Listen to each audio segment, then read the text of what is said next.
আহ আসসালামু আলাইকুম। ইনোসেন্ট জনগণ থেকে সাবরিনা আছি আপনাদের সাথে। উম অনেকেই অলরেডি যুক্ত হয়ে গেছেন।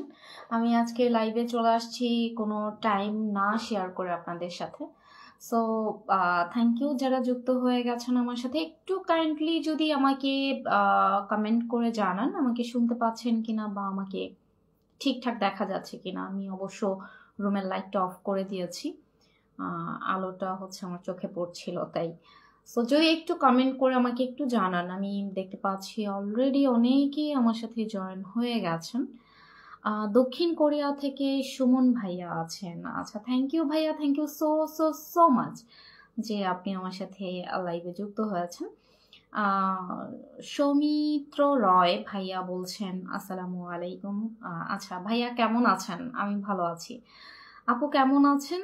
যে ইসলাম ভাইয়া আমি খুব ভালো আছি আপনাদের দোয়ায়। বহুদিন পরে আমি লাইভে এসেছি।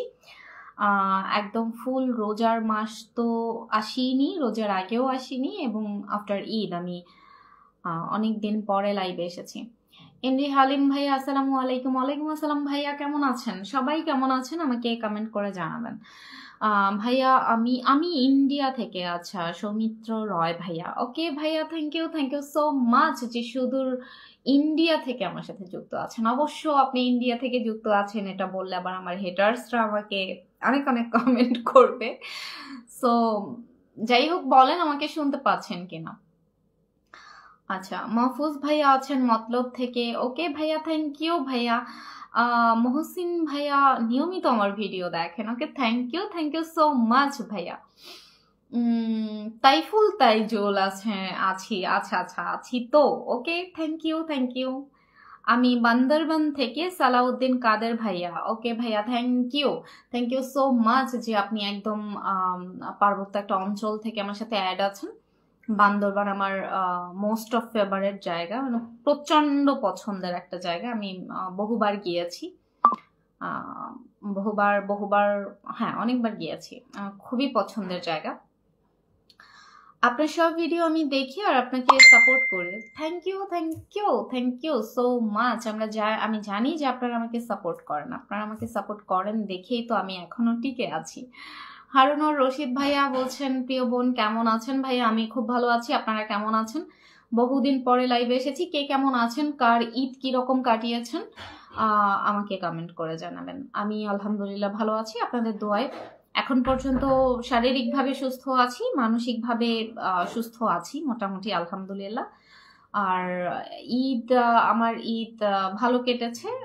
বরাবর আমার ঈদটা আসলে ছোটবেলায় ঈদ ছিল, এখন মনে হয় বড় হয়ে গেছি, এখন ঈদ আমার জন্য না, আমাদের জন্য না। তারপরও আমার খুব ভালো কেটেছে। আমি ঘুমিয়েছি ঈদের দিন সারাদিন আমি ঘুমিয়েছি। মোটামুটি ভালো লেগেছে, ভালো কেটেছে।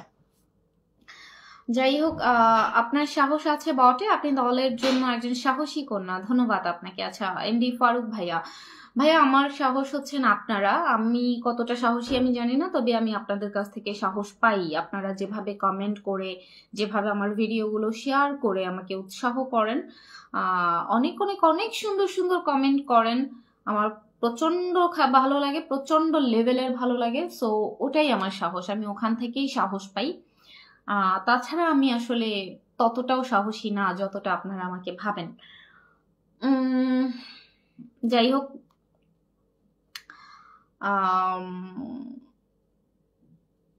কেমন আছেন? খুব ভালো আছি আলহামদুলিল্লাহ। সঞ্জয় রয় ভাইয়া, খুব ভালো আছি। কেমন আছেন সাহসী কন্যা? ভালো আছি। আপনাদের এই কমেন্ট গুলোই ভালো লাগে, যে কমেন্ট গুলো আপনারা আমাকে করেন এগুলোই আমার ভালো লাগে। আচ্ছা, আচ্ছা, ওকে ওকে, আপনার কথাগুলো আমার কাছে ভালো লাগে। থ্যাংক ইউ তাইজুল ভাইয়া, থ্যাংক ইউ সো মাচ। আচ্ছা, যাই হোক, বলেন আপনাদের কি খবর, দেশের হালচাল কেমন? আমি তো অনেকদিন যাবত লাইভে নেই, ভিডিও একটু কম করা হয়। রোজার মাস গেল তো, তাই ভাবছিলাম যে একটু কম কম হচ্ছে ভিডিও করব, ভিডিও সামনে আসবো, ক্যামেরার সামনে আসবো। তারপর অনেক করেছি, আল্লাহ মাফ করুক। আর হচ্ছে আফটার ঈদ এই আপনাদের সাথে অনেক দিন পরে লাইভে এসে কথা হচ্ছে, আমার প্রচন্ড রকম ভালো লাগছে। সারাদিন আজকে একটা বিষয় নিয়ে মন খারাপ ছিল, সো ওই মন খারাপটা থেকে আমার না আসলে আমি যখন মন খারাপ বেশি থাকে তখন আমি লাইভে চলে আসি। আমার মনে হয় যে আমি লাইভে আসলে ভালো লাগে, আপনাদের কমেন্টগুলো দেখলে আমার খুব ভালো লাগে, আমার মনটা ভালো হয়ে যায়। যাই হোক, আমরা দেশের কথা দেখছি, অনেক দিন যাবৎ দেশের হালচাল দেখছি, এখানে বলার কিছু নাই। আগামীকালকে হচ্ছে ডাক দিয়েছেন মার্চ অফ কি জানি একটা গাজা, আচ্ছা গাজাতে একটা বিক্ষোভ সমাবেশের, যেটা হচ্ছে শাহবাগ থেকে মেবি শুরু হবে। সো ওখানে ডাক দিয়েছেন, আপনারা আপনাদের সামর্থ্য অনুযায়ী আপনারা যে যেভাবে পারেন যদি, তাহলে অবশ্যই সেখানে অ্যাটেন্ড হবেন, বিকজ অফ এটা আমরা মুসলমান হিসেবে আমাদের দায়িত্ব। এটা আসলে কোনো দলের হয়ে যে আমরা যাব, আওয়ামী লীগ হয়েই যেতে হবে, বিএনপি হয়েই যেতে হবে, এরকম কোনো ইস্যু নেই। সো আপনারা আপনাদের নিজেদের জায়গা থেকে যদি আপনারা সেফটি মেনটেন করে ডেফিনেটলি দেন বিক্ষোভ সমাবেশে যুক্ত হবেন। আর হচ্ছে অবশ্য বিক্ষোভ সমাবেশে গিয়ে অবশ্যই যেন লুটপাট না করেন। বিগত কয়েকদিন আগে যে আমরা দেখলাম যে লুটপাটের দৃশ্য, এরকম দৃশ্য যেন না হয়। বাটার শোরুম লুটপাট করে যে জুতাগুলা নিয়ে নিয়ে বাসায় চলে গেছেন, সেগুলো আবার অ্যারেস্টও হয়েছেন, আবার জুতা ব্যাগ মানি ব্যাগ সবকিছু আবার জব্দও করা হয়েছে। সো এরকম, এটা আসলে আমাদের বাংলার ইতিহাসে বিরল, আমাদের জন্য ন্যাক্কারজনক, দুঃখজনক, ধিক্কার। সো এটা ইউনূস সরকারের আমলেই সম্ভব, বিকজ অফ দেশ তো স্বাধীন, তাই না? এখন স্বাধীন দেশে বসে যদি আমি একটু লুটপাটি না করতে পারি স্বাধীনতা নিয়ে, সো তাহলে কিসের স্বাধীন করলাম দেশকে বলেন? আশিক চৌধুরীকে নিয়ে দেশ উল্টাপাল্টা হয়ে যাচ্ছে। আপনাদেরকে আমি সব সময় বলি যে যখনই দেখবেন যে একটা কিছু নিয়ে ইউনূস সরকার প্রশ্নবিদ্ধ হয়ে যাচ্ছে, তখনই ইউনূস সরকার সামনে আরো একটা বিষয় নিয়ে আসতেছে, বিকজ মানুষের মস্তিষ্ককে হচ্ছে বিগড়াতে হবে, মানুষের মস্তিষ্ককে অন্যদিকে নিয়ে যেতে হবে, অন্যদিকে ডাইভার্ট করতে হবে। সো এটা তো নর্মাল ইস্যু। একদম প্রথম থেকেও যদি আমরা শুরু করি, যে অনেক কাহিনী আছে যে একটার পর একটা তারা হচ্ছে অজুহাত দিয়েই গেছে। আমরা যদি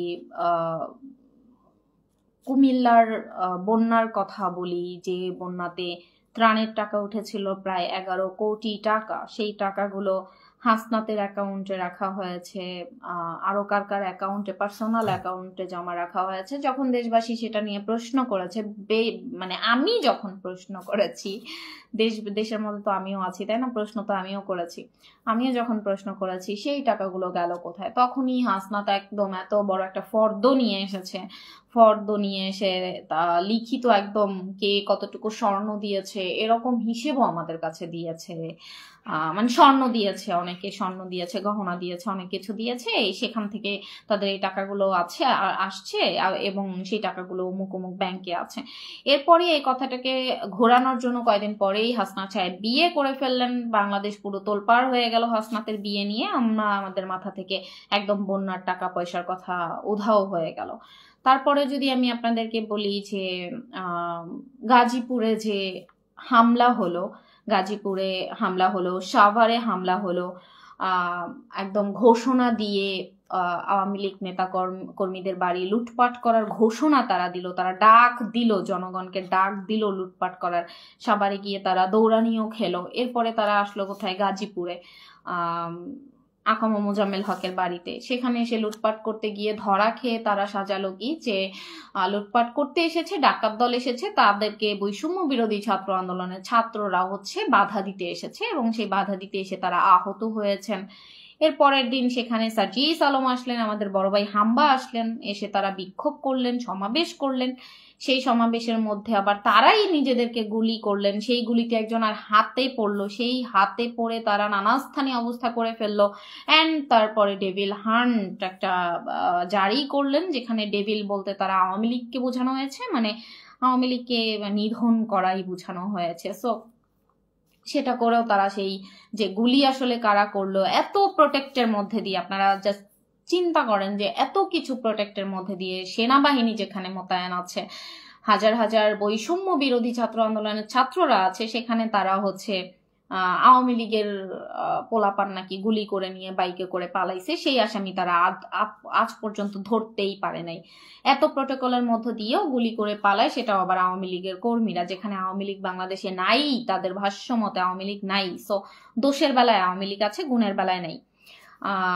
তারপরে ডেভিল হান্ট করে মানুষের মস্তিষ্ক ঘুরাইয়া দিলেন। ওখানে আসলে ওই যে কারা গুলি করলেন, কিভাবে গুলি করলেন, ওগুলোর আর কোনো হদিস নাই। আমরা যদি এই যে কয়েকদিন আগের কথাও যদি বলি, যে আসিয়া ধর্ষণের পরে যে পরিমাণ বিক্ষোভ সমাবেশে পুরো বাংলাদেশ কেঁপেছে, সেখানে তারা সেই বিক্ষোভ সমাবেশে ছাত্রছাত্রীদেরকে পুলিশ দিয়ে পিটানো হলো। পুলিশ পিটালো, কোথায় পিটালো? শাহবাগে, ইন্টারকন্টিনেন্টালের সামনে। ইন্টারকন্টিনেন্টালের সামনে যখন পিটাচ্ছে ছাত্রছাত্রীদেরকে, কি উদ্দেশ্য? যে আসিয়া ধর্ষণের বিচার চাচ্ছে।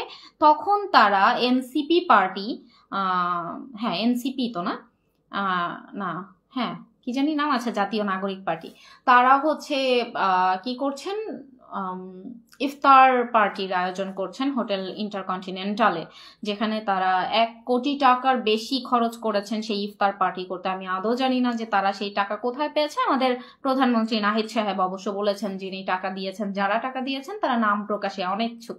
আমাদের মেনে নিতেই হচ্ছে, কারণ আসিফ সাহেব তো নাহিদ সাহেব তো তার ব্যাংক অ্যাকাউন্ট আমাদেরকে দেখিয়ে দিয়েছেন।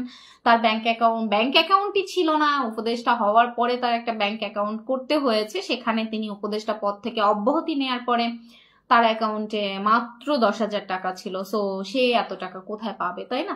এটা তো আমাদের বোঝা উচিত। আসলে ওই যে কি জানি একটা কথায় আছে না, যে কি উপরে কেড়ে আমি কলা খাই না, এরকম কিছু একটা, মানে কি জানি একটা। সো যাই হোক, তার কাছে কেউ তার ব্যাংকের হিসাব সরাসরি দেখাইতে বলে নাই, চায় নাই, বাট সে দেখাইছে। সে খুবই সৎ মানুষ, এটা মানে নির্দ্বিধায় স্বীকার করতেই হবে যে নাহিদ সাহেবের মতো সৎ প্রধানমন্ত্রী বাংলাদেশের ইতিহাসে আর নাই, যিনি পদত্যাগ করার পরে তার ব্যাংক অ্যাকাউন্ট বাংলাদেশের জনগণের সামনে দেখাতে সাহস করে। সো তিনি একজন সফল প্রধানমন্ত্রী। ও আচ্ছা, তারপর কি বলতে চাইলাম, যে সেই ঘটনাটাকেও, সেই যে যখন এই টাকা পয়সা নিয়ে প্রশ্ন উঠছিল, তখনও তারা হচ্ছে মাঝখান থেকে, আমাদের কাল্লা একটা রাফি চট্টগ্রামে আছে, উনি বিয়ে করেছেন, শাদী করেছেন, তার বিয়ে নিয়ে হই হুল্লোড় লেগে গেছে। এদিকে 100 গাড়ি নিয়ে আমাদের জমিদার বংশের অন্যতম একমাত্র নাতি সাজিস আলম, তিনি শোডাউন করলেন। সেই শোডাউনের পরেও মানুষের মস্তিষ্ক সব ঘুরে গেল এই টাকা পয়সার হিসেব, এই আসিয়া ধর্ষণের শাস্তি সবাই ভুলে গেল। এখন সবাই কি করলো, যে আসিয়ার দাদির ঘর, আসিয়ার যে সেই তালইয়ের ঘরটা পুড়ে দিল। আসিয়ার যে তালইয়ের যে মা, ওনার থাকার জায়গাটাও আসলে আমরা কেড়ে নিয়েছি। কারণ কি, ওনার ছেলে ধর্ষক, তাই।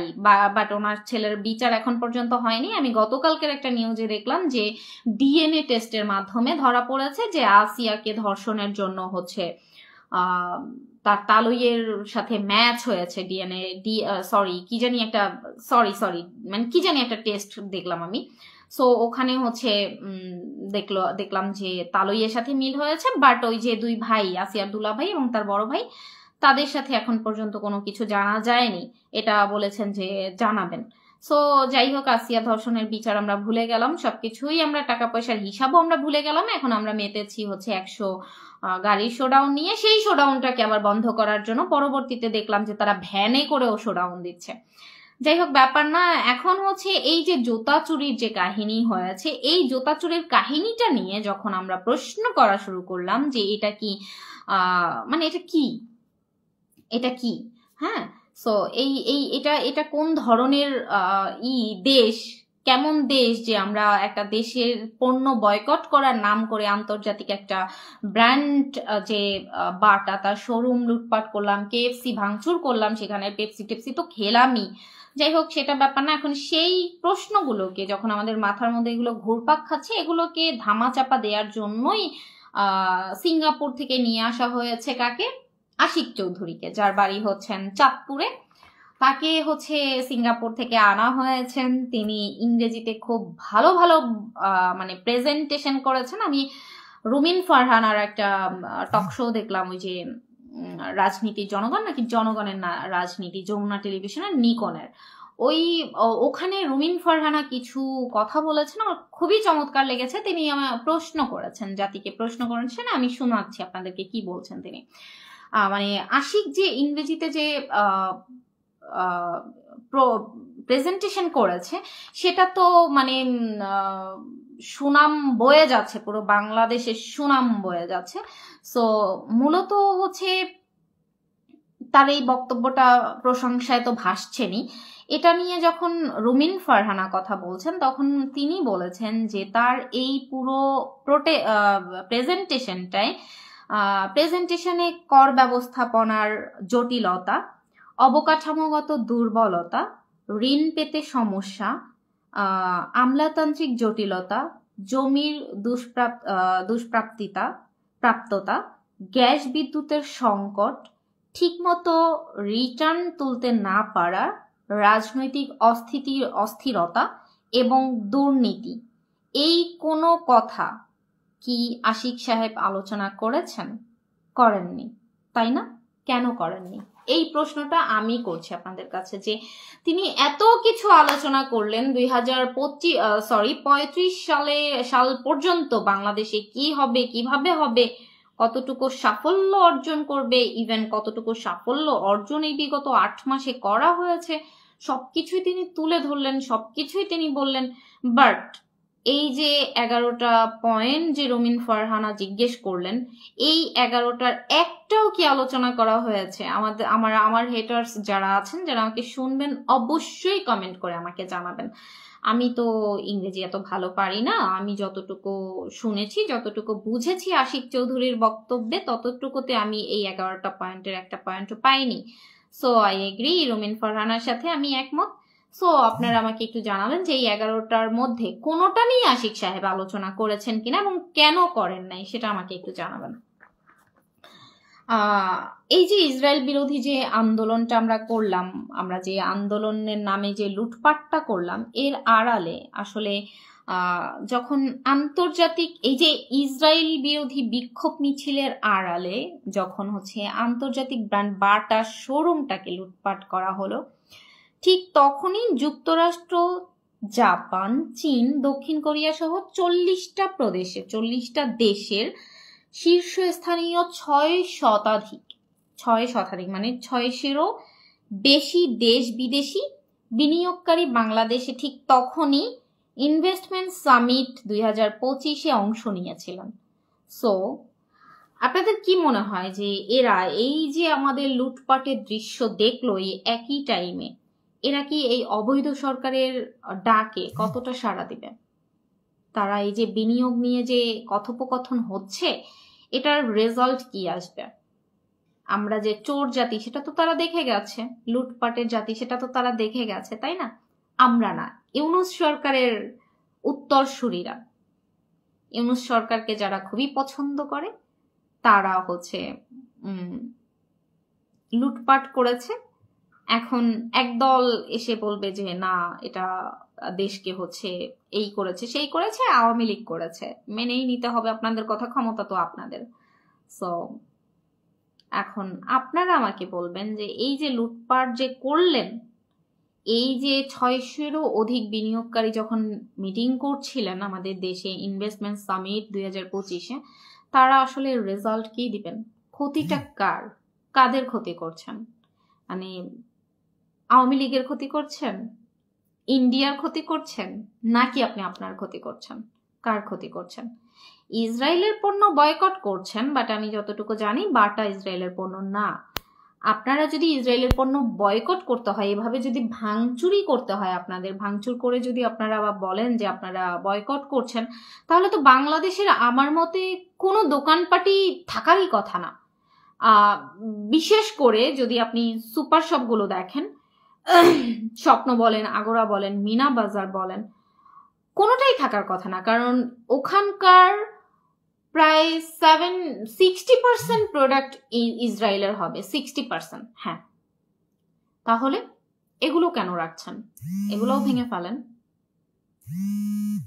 যাই হোক,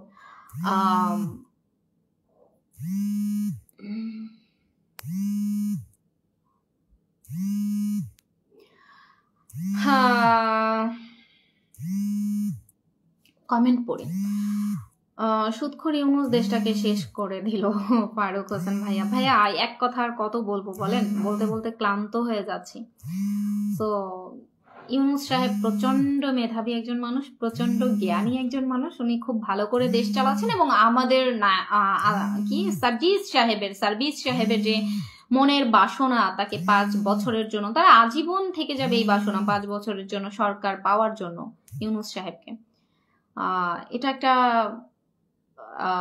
আভাস দিলেন আমাদেরকে। আমার যতটুকু মনে হয় যে তিনি একটা আভাস দিলেন আমাদেরকে। আগামী নির্বাচন সংস্কার না হওয়া পর্যন্ত তারা করবেন না। সো সংস্কার হতে আসলে 5 বছর সময় লাগতেও পারে।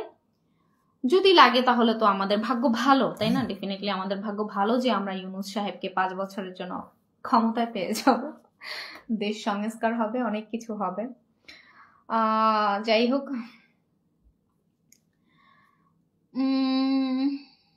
আচ্ছা আচ্ছা, সুজন ভাইয়া মেবি একজন আর কমেন্টে রিপ্লাই করেছেন যে ভাই আপনি গালি কেন দিচ্ছেন, ওরা যা বলছে উনি তাই বলছেন, এমন না যে আওয়ামী লীগ করছে। ভাইয়া বাদ দেন, এদেরকে আসলে বুঝায় লাভ নেই, এদেরকে আসলেই বুঝায় লাভ নেই, কারণ এদের মাথার মধ্যে আই থিঙ্ক গোবর ছাড়া কিছু নাই। সো দেশে এখন যা কিছু হচ্ছে, যা কিছু হবে সেটা আওয়ামী লীগ অ্যান্ড বিএনপির হবে। আওয়ামী লীগ অ্যান্ড বিএনপি করতেছে, করবে। আপনারা আমরা একটা নির্বাচনের জন্য অপেক্ষা করছি। সেই নির্বাচনে ইউনূস সরকারের যে দল আছে, ইউনূস সরকার তো আসলে ডিরেক্টলি ঘোষণা দেননি যে তার একটা পার্সোনাল দল আছেন, বাট ইনডিরেক্টলি না, আমরা বুঝতেই পারি যে এনসিপি তারই দল। সো তার নেতৃত্বেই চলছে, বাট তিনি পরোক্ষভাবে সেই দলের কোনো সদস্য না, বাট পিছন থেকে তিনি আছেন। সো যাই হোক, সেই দল যদি এতই ভালো হয়ে থাকে, এতই যদি ফেমাস হয়ে থাকে, এতই যদি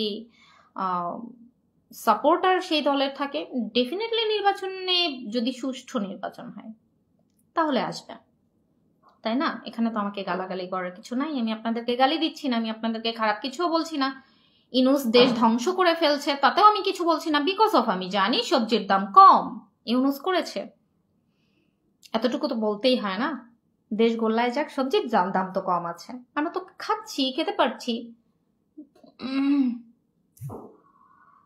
হ্যাঁ, কমেন্ট পড়ি। আপু তোমার জন্য শুভকামনা, শেখর সুমন। থ্যাংক ইউ ভাইয়া। কি জানি ওয়াল হেইবা ভাইয়া বলছেন তোকে দেখতে চুন্নির মতো লাগে। আমাকে নাকি চুন্নির মতো লাগে? লাগতে পারে ভাইয়া, আজকে ফিল্টার ইউজ করি না আমি, না এই যে বাস্তবেই এমন, এই যে দেখেন কোনো ফিল্টার ইউজ করি নাই, দেখছেন কোনো ফিল্টার ইউজ করি নাই, আমি এমনই। সো আমাকে যদি চুন্নির মতো লাগে আপনি দেখেন না, আপনাকে দেখতে তো আমি বলি নাই। আমার অনেক ভাইয়ারা আছে, অনেক আপুরা আছে যাদের সামনে আসার আগে আমাকে 1 ফোঁটা মেকআপও করতে হয় না, 1 ফোঁটা মেকআপও আমার করতে হয় না, একটুকু লিপস্টিক দিতে হয় না, 1 ফোঁটা মেকআপও আমাকে করতে হয় না। বিকজ আমি জানি যে আমি এমন একজন পার্সন যাকে বাংলাদেশে এখন 91,000 মানুষ তো অলরেডি আমার ফলোয়ার লিস্টে আছেই, বাট 2, 3, 10 লাখ 20 লাখ মানুষ আমাকে অনেক বেশি পছন্দ করে, যাদের সামনে আসতে আমার এক বিন্দু সাজুগুজু আর্টিফিশিয়াল সাজতে হয় না। আমি যেমন, আমাকে সবাই তেমনই পছন্দ করে। আপনাদের কিছু কিছু মানুষকে যদি আমাকে ভালো না লাগে, আপনারা দেখেন না, আমার তো কোনো আপত্তি নাই, কোনো সমস্যা নেই, বিশ্বাস করেন কোনো সমস্যা নেই। আমার এই পেজ থেকে অনেক টাকা আসে না যে আপনারা আমাকে দেখলে আমার খুব উপকার হয়? আপনারা আমাকে দেখলে উপকার হয় না। তো যাই হোক, আমি জানি ভাইয়া, আমি মেকআপ ছাড়াই আলহামদুলিল্লাহ আল্লাহ আমাকে যেভাবে বানাইছে আমি অনেক কিউট, আমি সুন্দরী। আচ্ছা,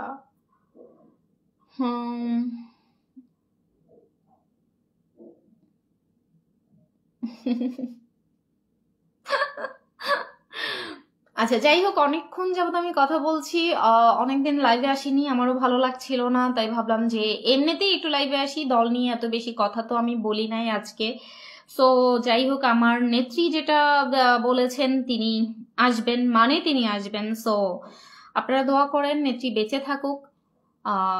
নেত্রী যদি বেঁচে থাকে, সেটা 100 বছর হোক, 120 বছর হোক, নেত্রী যদি বেঁচে থাকেন, আল্লাহ যদি তাকে বাঁচিয়ে রাখেন, দোয়া করি আমার মাথায় যত যত যত চুল আছে তত বছর আমার নেত্রী বেঁচে থাকুক। সো আমার নেত্রী যখন বলেছেন, আর যদি তিনি বেঁচে থাকেন, সুস্থ থাকেন, তিনি অবশ্যই আসবেন, অবশ্যই আসবেন, অবশ্যই আসবেন, এবং এই দেশের রাজনৈতিক প্রধান দল হিসেবে, দলের প্রধান হিসেবে, আওয়ামী লীগের প্রধান হিসেবেই আসবেন। এটা নিয়ে কোনো সন্দেহ নেই। যদি আল্লাহর রহমতে তিনি বেঁচে থাকেন, কোনো সন্দেহ নেই, কোনো সন্দেহ নেই। আপনারা শুধু প্রস্তুত থাকেন, যখনই সময় আসবে, সুযোগ আসবে, অবশ্যই তো আপনারা জানবেন। সেটা আমি যদি কোনোভাবে জানি, তাহলে অবশ্যই আপনাদেরকে জানাবো, এবং সেই দিনের জন্য প্রস্তুত থাকেন যখন হচ্ছে কোনো প্রকার পূর্ব প্রস্তুতি ছাড়াই আমার নেত্রী চলে আসবেন। অ্যান্ড আমার নেত্রী চলে আসলে যাতে আমরা তাৎক্ষণিকভাবে রাস্তায় নেমে যেতে পারি, বা আমরা তাকে প্রোটেক্ট করতে পারি, সেই জন্য প্রস্তুত থাকেন, প্রস্তুত থাকবেন আমি আশা করছি। বাংলাদেশের 60% মানুষ আওয়ামী লীগকে ভালোবাসেন এবং বাসবেন। এটা শুধুমাত্র আওয়ামী লীগকে ভালোবাসেন, শেখ হাসিনাকে ভালোবাসেন, তাই শেখ হাসিনাকে আসতে হবে। অ্যান্ড এখন আরো তার ভালোবাসা, তার সাপোর্টার বাড়ছে দিন দিন, আরো অনেক কিছু দেখবো আমরা। সো আমরা যারা কর্মীরা আছি, যারা তৃণমূলের কর্মী আছি, আমি ভাই রাজনৈতিক কোনো দলের লোক না। আমি আবারও বলছি, আমি অনেকবার বলেছি, আমার বংশে কোনো নেতাকর্মী নেই, কোনো নেতাকর্মী নেই। আপনারা অবশ্যই আমার মতো ছোট একজন মানুষ, ক্ষুদ্র একজন মানুষকে খুঁজে বের করা কোনো কষ্টকর ব্যাপার না, আপনারা খুঁজে দেখতে পারেন। আমার পুরো বংশে কোনো নেতা নাই, আমি কোনো নেত্রী না, আমি সবেমাত্র স্নাতক পাশ করলাম। সো আমার কোনো ধরনের রাজনীতির সাথে কোনো ধরনের রিলেশন নাই, আমি কোনো ধরনের রিলেটেড না কোনো প্রকার। সো আমি আমার দলকে ভালোবাসি, আমি বঙ্গবন্ধুকে ভালোবাসি, আমি শেখ হাসিনাকে ভালোবাসি, আমি শেখ পরিবারকে ভালোবাসি। অ্যান্ড তারা যা করেছেন আমাদের দেশের জন্য, সেটা আমি আমার জায়গা থেকে আমি ভুলতে পারবো না। আমাদের দেশের উন্নয়নের জন্য শেখ হাসিনা সরকার পুরো বিশ্বের কাছে পরিচিত, পুরা বিশ্বের কাছে পরিচিত। এটা নিয়ে তো কোনো ডাউট নাই, আমার হেটার্সদেরও কোনো ডাউট নাই। এখন পারেন যে শরীরের রক্ত গরম, তাই হচ্ছে অস্বীকার করতে, বাট বিছানায় শুয়ে শুয়ে কল্পনা করেন, অস্বীকার করার কোনো সুযোগ নাই। সো আমি তাই আমার নেত্রীকে ভালোবাসি। আমার নেত্রীকে ফেরানোর জন্য আমার যদি পৃথিবীর শেষ প্রান্তেও যেতে হয়, আর যদি সেটা যাওয়ার সামর্থ্য আমাকে আল্লাহ তাআলা দেয়, আমি সেখানেও যাব। ঠিক আছে, আমি সেখানেও যাব। এখন আমার কোনো রাজনৈতিক কোনো পরিচিত বর্গও নাই। আমি বিশ্বাস করেন কিনা, আমি এই যে এত ভিডিও করছি, 5ই আগস্ট থেকে এত পরিমাণ লড়ে যাচ্ছি, আমার সাথে আজ পর্যন্ত কোনো নেতাকর্মীর কথা হয়নি। কারণ কোনো নেতাকর্মী না, কেউ আমাকে নক করে নাই, আমি কাউকে নক করি নাই, মানে কেউ করে নাই, আমি তো কাউকে চিনিই না, নক করবো কিভাবে? সো আমার নেত্রীকে আমি ভালোবাসি, তাই আমি লড়ে যাচ্ছি। আমি একজন কর্মী, সাধারণ একজন কর্মী। আজকে আমি সাবরিনা অ্যারেস্ট হয়ে গেলে, কালকে হয়তো আমার জায়গায় আমি আরো 10টা সাবরিনা তৈরি করেছি। আমি এতটুকু বিলিভ করি যে আমি তৈরি করেছি আরো 10টা সাবরিনা। সো তারা লড়বে, তারা কথা বলবে। আপনারা শুধু এই জন্যই তৈরি থাকেন। অবশ্যই সেফটি মেনটেন করবেন, অবশ্যই সেফটি মেনটেন করে আপনারা আপনাদের জায়গা থেকে প্রস্তুতি নিতে থাকবেন। মানুষের সাথে তর্ক করবেন না, তর্ক আসলে করা লাগে না, তর্ক চলে আসে। আমি গ্রামের বাড়িতে গিয়েছিলাম, ওখানে গিয়ে আমার এক চাচি হচ্ছে আমার এক চাচা আছে, উনি হচ্ছে আমি পাশের চাচা, উনি হচ্ছে ওনার ওয়াইফের সাথে আমার কথা হচ্ছিল, তখন উনি বলছিলেন, আমি আর আমার মা ছিলাম, তো মা জানি কি একটা বলার পরে উনি বলছিলেন যে শুধু শুধু কি ছাত্ররা আন্দোলন করে শেখ হাসিনারে তাড়াইছে, মানে এরকম কথা বলছিলেন। তখন আমি ওনার সাথে যে মানে আসলে আমি কন্ট্রোল করতে পারছিলাম না, আমার চাচি যে, ওটাই আমি ভুলে গেছি। আমি খুব হার্ডলি ওনার সাথে রিয়েক্ট করে ফেলেছি, খুবই হার্ডলি রিয়েক্ট করেছি যে কি করেছে দেশের জন্য সেটার হিসাব আমাকে আপনি দেন, যে আপনি 8 মাসে কি করছে দেশের জন্য, বুঝেন না তো কিছু, পড়ালেখা তো করেনি নাই, উল্টা মানুষ যা বলে তাই নিয়ে লাফান, বিবেক বুদ্ধি তো কিছুই নেই। সো এরকম আসলে বলাটা আমার উচিত হয় না, আমি পরক্ষণে বুঝতে পেরেছি, বাট আসলে কন্ট্রোল করা যায় না। সো আপনারা কন্ট্রোল করবেন, অবশ্যই কন্ট্রোল করবেন, নিজের জায়গা থেকে নিজে সেফটি থাকবেন। আর অবশ্যই আমার তরফ থেকে এটা থাকবে যে আপনার দ্বারা যেন অন্য কারো ক্ষতি না হয় সেটা অবশ্যই একটু খেয়াল রাখবেন, অবশ্যই খেয়াল রাখবেন। কারণ রিভেঞ্জ অফ নেচার বলতে একটা কথা আছে। দেখবেন যে আপনাদের এক্সরা, আমি যদি এক্সাম্পল হিসেবে দিই, আপনাদের এক্সরা হচ্ছে ছেড়ে যাবে আপনাদেরকে বিভিন্ন অজুহাত দিয়ে, আপনার যেখানে কোনো দোষই নাই, বাট আপনাকে ছেড়ে যাবে, আপনার অনেক বদনাম করবে, আপনাকে দেখিয়ে যাবে, শুনিয়ে যাবে যে তিনি অনেক ভালো থাকবেন, জীবনে অনেক কিছু করে ফেলবেন, অনেক ভালো থাকবেন, আপনার মতো কাল নাগ বা কাল নাগিন তাদের জীবনে আর নাই, আসবেও না কখনো। তিনি পরবর্তী সময় যার হাত ধরেছেন তাকে নিয়ে সে খুবই ভালো থাকবেন, এবং সে সেই নাটক চালিয়েও যাবেন, নাটক দেখাবেনও যে তিনি খুব ভালো আছেন। বাট পরবর্তীতে সেই আবার আপনাকে কল করে বলবেন যে সে হাজবেন্ডের হাতে বা ওয়াইফের হাতে মাইর খাচ্ছে, এগুলোও আবার শোনাবে আপনাদেরকে। সো যাই হোক, এরকমটা হবে। এই যে যারা যে এখন এটা কেন বললাম জানেন, এই যারা যে এখন দাপট দেখাচ্ছে, যারা জামাতের যারা আছেন, শিবিরের যারা জঙ্গি যারা আছেন, যারা প্রতিনিয়ত জেল থেকে মুক্তি পাচ্ছেন, আসামিকে হচ্ছে হামলা দামলা করে রেখে দিচ্ছেন, সো এরা যারা দেশের মধ্যে এখন জঙ্গির তৈরি করছেন, তারাও একটা সময় বুঝবে যে তারা কি করেছে, এবং তারা আপনাদের কাছে ক্ষমা চাইবে। তবে হ্যাঁ, যে মরার আগে তওবা কবুল হয় না। ওকে, বাই বাই, টাটা, আমি যাচ্ছি আজকের মতো। আশা করছি পরবর্তী সময় আবার খুব তাড়াতাড়ি দেখা হবে। আল্লাহ হাফিজ।